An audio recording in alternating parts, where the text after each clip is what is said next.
Dear students, now the cumulative thing of the domain and range of inverse trigonometric function. Here ITF is nothing but inverse trigonometric function. Trigonometric functions ಈಗ ನಮಗೆ right now ಬೇಕಾಗಿಲ್ಲ. Just to define the inverse trigonometric function, we need the concept of what that trigonometric function. Now the important thing is inverse trigonometric function. One by one ಬರ್ಕೊಂತ ಹೋಗೋಣ. Now the first one is what? Sine inverse of x. Don't read as sin power minus 1. This is an operator. ಅದು next ವಿಡಿಯೋದಲ್ಲಿ ಅದನ್ನೆಲ್ಲ update ಮಾಡ್ತೀನಿ, ಏನೇನು concepts character ಹೇಗಿದೆ ಅಂತ. Sine inverse of x, next is cos inverse of x, tan inverse of x, cot inverse of x and secant inverse of x and cosecant inverse of x. ನೀವು ಯಾರು ಕೇಳಲಿಲ್ಲ ಯಾಕೆ sir ಹಿಂಗೆ order ಬರ್ಕೊಂಡು ಹೋಗ್ತಾ ಇದ್ದೀರಾ? ಇಲ್ಲಿ ಗಮನ ಕೊಡಿ, ಯಾಕೆ ಹಿಂಗೆ ಬರಿತಾ ಇದ್ದೀನಿ ಅಂದರೆ the domain of sin inverse of x and cos inverse of x is same. The domain of tan inverse of x and cot inverse of x are same. And the domain of secant inverse of x and cosecant inverse of x is same. Look here, graph ಅಲ್ಲಿ observe ಮಾಡಿದೀವಿ. The domain of sin inverse of x and cos inverse of x ಅಂದ್ರೆ bijective function ಆಗಬೇಕಾದ್ರೆ, so make the function as bijective. These two functions domain is from closed interval minus 1 to plus 1. This also closed interval minus 1 to plus 1. ಬೇಕಾದ್ರೆ ಇದನ್ನು ಹೀಗೆ ಬರ್ಕೋಬಹುದು ನೋಡಿ, ಗಮನ ಕೊಡಿ. Or this can be taken as x is greater than or equal to minus 1 less than or equal to plus 1. ಇಲ್ಲಿ equals ಯಾಕೆ ಬಂದಿದೆ ಅಂದ್ರೆ ಕ್ಲೋಸ್ಡ್ ಇಂಟರ್ವಲ್ ಅಲ್ಲಿ ಮೈನಸ್ 1 ಪ್ಲಸ್ 1 ಎರಡು ಇನ್ಕ್ಲೂಡ್ ಆಗುತ್ತೆ. or x is greater than or equal to minus 1 less than or equal to plus 1. ಇವೆರಡು first domain practice ಮಾಡ್ಕೊಂಡು ಆಮೇಲೆ ರೇಂಜ್ ಕಡೆ ಹೋಗೋಣ. ಅದನ್ನ ತಿಳಿಸ್ಕೋಬೇಕು. Now both sin inverse of x and cos inverse of x that has the domain closed interval minus 1 to plus 1. Whereas tan inverse of x and cot inverse of x ಚೆನ್ನಾಗಿ ಗೊತ್ತಿದೆ ನಮಗೆ, from minus infinity to plus infinity ಅಂತ ಹೇಳಿದೀವಿ. Simply minus infinity to plus infinity is nothing but r. This also r. or ಇದನ್ನು ಇನ್ನೊಂದು ರೀತಿ ಬರೀಬಹುದು. Set of all real number is nothing but open interval minus infinity to plus infinity or open interval minus infinity to plus infinity. ಇದನ್ನ ಹೇಗೆ ಬರ್ಕೋಬಹುದು ನೋಡಿ. ಹಾಗಾದ್ರೆ this can be taken as x is greater than minus infinity less than plus infinity. ಯಾಕೆ ಇಲ್ಲಿ equals ಹಾಕಿಲ್ಲ ಅಂದ್ರೆ open interval ನಲ್ಲಿ end points are excluded, therefore ಅವನು ಇನ್ಕ್ಲೂಡ್ ಮಾಡ್ಕೊಳ್ಳೋದಿಲ್ಲ. ಹಾಗಾಗಿ ಒಂದು ಸ್ಟ್ರಿಕ್ಟ್ ಇನ್ಇಕ್ವಾಲಿಟಿನ ಹಾಕೊಂಡಿದ್ದೀನಿ. Next is secant inverse of x and cosecant inverse of x. ನಮಗೆ ತುಂಬಾ ಚೆನ್ನಾಗಿ ಗೊತ್ತಿದೆ secant inverse of x and cosecant inverse of x in a domain, they are defined everywhere. That means in every real number except between minus 1 and plus 1. ಯಾಕಂದ್ರೆ ಅಲ್ಲಿ infinity ಕೊಟ್ಬಿಡುತ್ತೆ ನಮಗೆ, ಅಲ್ಲಿ define ಆಗೋದಿಲ್ಲ ಇವೆಲ್ಲ ಫಂಕ್ಷನ್ಸ್ಗಳು. ಹಾಗಾದ್ರೆ ಏನಂತ ಬರೆಯೋಣ? All real numbers except the values between the open interval minus 1 and plus 1. For this also r minus of minus 1 and plus 1. ಇದನ್ನು ಇನ್ನೂ ಸಿಂಪಲ್ ಆಗಿ ಬರಿಬಹುದು ಅಂದ್ರೆ ನಾವು ಹೀಗೂ ಬರ್ಕೋಬಹುದು. ಇದನ್ನ ಹೀಗೆ ಬರ್ಕೋಬಹುದಾ? Open interval minus infinity to closed interval minus 1 union closed interval 1 to open interval plus infinity. ಬೇಕಾದಷ್ಟು ವೇನಲ್ಲಿ ಬರ್ಕತಾ ಹೋಗ್ಬೋದು. ಅಥವಾ ಇದನ್ನೇ ಬರಿಬೇಕು ಅಂದ್ರೆ x is less than or equal to minus 1 or x is greater than or equal to 1. ಏನು ಬೇಕಾದರೂ ಬರಿಬಹುದು, ಬೇಕಾದಷ್ಟು ಕಾನ್ಸೆಪ್ಟ್ ಇದೆ. ಸೊ ಫಸ್ಟ್ ಡೊಮೈನ್ ಚೆನ್ನಾಗಿ ಅರ್ಥ ಮಾಡಿಕೊಂಡ್ರೆ ರೇಂಜ್ನ ಈಸಿಯಾಗಿ ನೆನಪಲ್ಲಿ ಇಟ್ಕೊಂಡು ಬರೀಬಹುದು. So domain of sine inverse of x and cos inverse of x is closed interval minus 1 to plus 1 for both the things. The domain of tan inverse of x and cot inverse of x is real number, nothing but open interval minus infinity to plus infinity.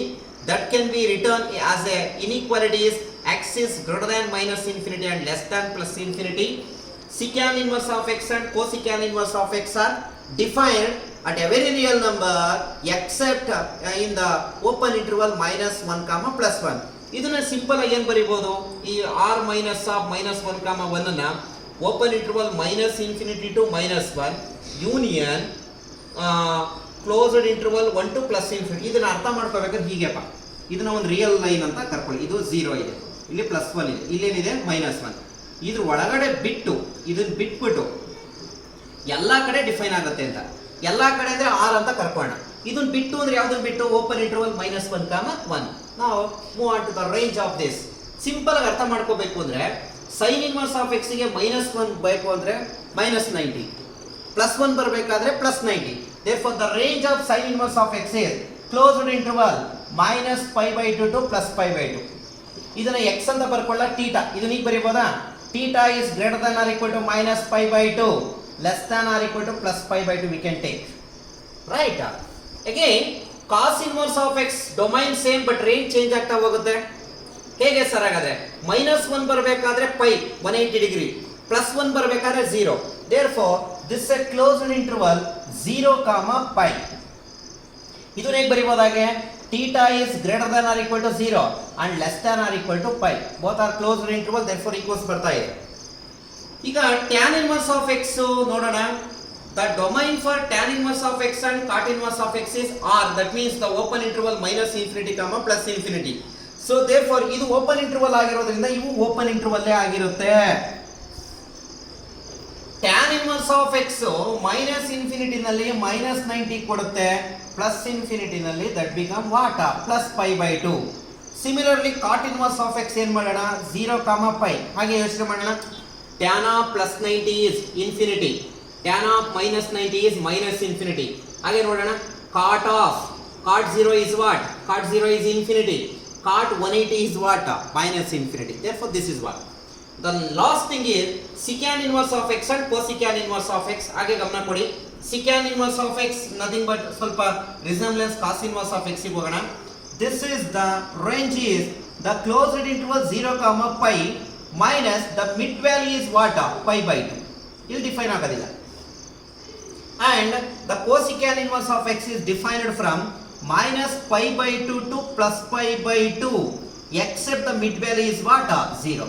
ಹಾಗಾದ್ರೆ ತುಂಬಾ ನೀಟಾಗಿ ಅರ್ಥ ಮಾಡ್ಕೊಳ್ತಾ ಹೋಗೋಣ. ಗಮನ ಇಟ್ಟು ಕೇಳಿಸ್ಕೊಳ್ಳಿ ಮಕ್ಕಳ. ನಿಮಗೆ ತುಂಬಾ ಇನ್ಫಾರ್ಮೇಶನ್ ಇದನ್ನ ಥಿಯರಿ ಎಕ್ಸಾಮಿನೇಷನ್ ಅಲ್ಲಿ ಕಂಪಲ್ಸರಿ 1 ಮಾರ್ಕ್ಸ್ ಅಲ್ಲಿ ಕೇಳ್ತಾ ಇರ್ತಾರೆ ನಿಮ್ಗೆ ಯಾವಾಗ್ಲೂ. ಹಾಗಾಗಿ ತುಂಬಾ ಚೆನ್ನಾಗಿ ಅರ್ಥ ಮಾಡ್ಕೋಬೇಕು ನೀವು. ತುಂಬಾ ಚೆನ್ನಾಗಿ ಅರ್ಥ ಮಾಡ್ಕೊಂಡ್ರೆ ಕ್ವಶನ್ಸ್, ಪ್ರಾಬ್ಲಮ್ಸ್ ಮತ್ತೆ ಪ್ರಾಪರ್ಟೀಸ್ಗಳನ್ನ ಡಿಸ್ಕಸ್ ಮಾಡ್ಬೋದು. 1 by 1 ಸಿಂಪಲ್ ಆಗಿ ಹೋಗ್ತಾ ಇದೀನಿ ನೋಡಿ. The domain of sin inverse of x is closed interval -1 to +1 and the range is from -π/2 to +π/2. And the domain of cos inverse of x is closed interval -1 to +1 whereas the range is closed interval 0 to π. And the domain of tan inverse of x is all real number ಅಥವಾ -∞, +∞, and the range is open interval -π/2, +π/2.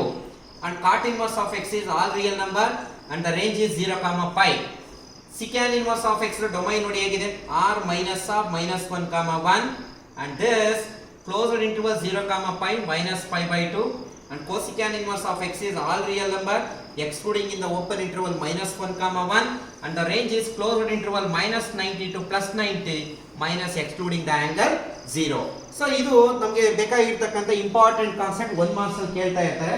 ನಿಮ್ಮ ಈ topic ಇಂದ examination ಅಲ್ಲಿ 1 marks 1 question, 2 marks 2 question and 3 marks 1 question compulsory ಇರುತ್ತೆ.